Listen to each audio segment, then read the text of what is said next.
क्या दलितों को यहाँ भी बोलने का सर, अगर सबको 4 मिनट दे दो फिनिश इन 1 मिनट। ये भेदभाव नहीं चलेगा दलितों के साथ। Time is 4 minute, don't waste. भाई सर, आप क्या करो अगर सबको 4 मिनट दिए तो आप मना करो, मैं बंद कर देता हूँ उसको। क्या दलितों को सबसे आखिरी में नंबर मिलेगा और बोलने का मौका मिलेगा? क्या मजाक कर रहे हैं सर आप? नो, ये all independent people are having only 4 minutes. You take sir, independent में अपनी पार्टी का मेंबर हूं सर, और जीत के आया हूं सर, किसी के दया में नहीं आया। Take 1 minute and finish. Sir कल भी बोले तो एक दलीय पार्टी के लोग, आप मौका दो सर। मूछे रखने पर हत्या होती है। श्री चंद्रशेखर आजाद। धन्यवाद सभापति जी। आज हम संविधान की गौरवशाली यात्रा पे जो 75 साल की बात कर रहे हैं, ये इनका काम है। माइक। धन्यवाद सभापति जी। आगे सर, आगे। आज हम संविधान की गौरवशाली यात्रा पे बात करने के लिए चर्चा कर रहे हैं। कल से ये चर्चा चल रही है सर। मैंने बहुत सारे दोनों पक्ष के और जितने भी हमारे मेंबर हैं सुना सर, उनको बड़े बड़े नेता हैं सर। इसके भाग 1 में लिखा हुआ है India that is Bharat, Hindustan नहीं लिखा हुआ है सर।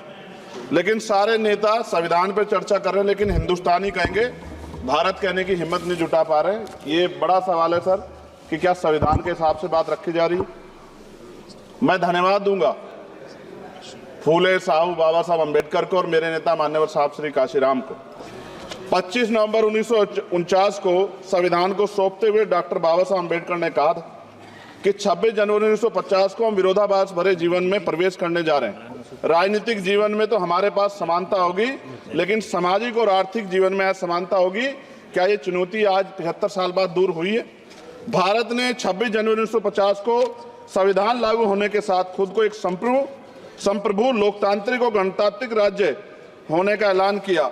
लेकिन सर उस समय संविधान की स्थिति ये थी कि जैसे गांव का कोई आदमी, मैं 50 की बात कर रहा हूं, वो 50 साल पहले शहर में आ जाता और बड़े लोगों की महफिल में चला जाता, उस जहां वो खाना खा रहे हो, और वो टेबल पे नैपकिन को खा के जो है कि कहता कि ये तो फीका, क्योंकि वो जानता ही नहीं था, वो समझता नहीं था संविधान को, संविधान है क्या। संविधान उसके लिए महज दस्तावेज था। ये जिम्मेदारी थी राजनीतिक दलों पे कि वो संविधान को व्यवहार में लेके आते। और इसके इतने सारे आर्टिकल हैं, अगर इनको व्यवहार में लाया जाता तो मुझे लगता कि आज देश बहुत बदल गया होता।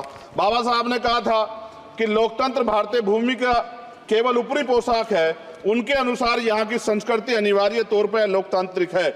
भारत जैसे गरीब और गैर बराबरी वाले देश में संविधान के जरिए छुआछूत खत्म करना, वंचितों के लिए सकारात्मक उपाय करना, सभी वयस्कों के लिए मतदान का अधिकार देना और सबके लिए सम्मान अधिकार तय करना, ये बहुत बड़ी उपलब्धि थी सर।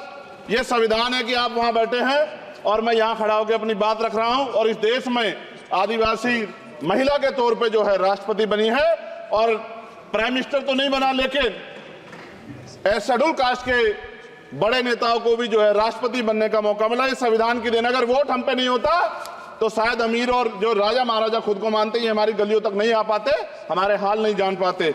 आजादी का मतलब सर सिर्फ अधिकार पाना बढ़ नहीं है, इसके लिए हमारे संविधान में सरकार और नागरिकों के अधिकारों के साथ साथ उनके कर्तव्यों का विस्तार से उल्लेख किया गया है। बाबा साहब ने संविधान सभा में दिए गए भाषण में कहा था कि स्वतंत्रता आनंद का विषय है, पर अब हमें अपनी जिम्मेदारियों पर भी ध्यान देना होगा। संविधान ने सुनिश्चित किया कि रानी के पेट से राजा जन्म नहीं लेगा, वोट से नेता तैयार होगा। आर्थिक बराबरी के लिए सरकार क्या कर रही है? गरीब और गरीब हो रहा है, अमीर और अमीर हो रहा है। सुबह उठते कहीं बम की धमकी मिलती, कहीं दंगे की। ये अमृत काल है सर या धमकी काल है? कितना बढ़ रहा है आर्टिकल 15 सर। भारत में आज भी घोड़ी चढ़ने पर हत्या होती है।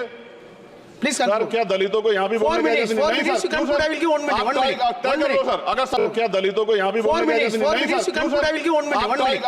सर, अगर सबको 4 मिनट दे दो फिनिश इन 1 मिनट। ये भेदभाव नहीं चलेगा दलितों के साथ। Time is 4 minute, don't waste. भाई सर, आप क्या करो अगर सबको 4 मिनट दिए तो आप मना करो, मैं बंद कर देता हूँ उसको।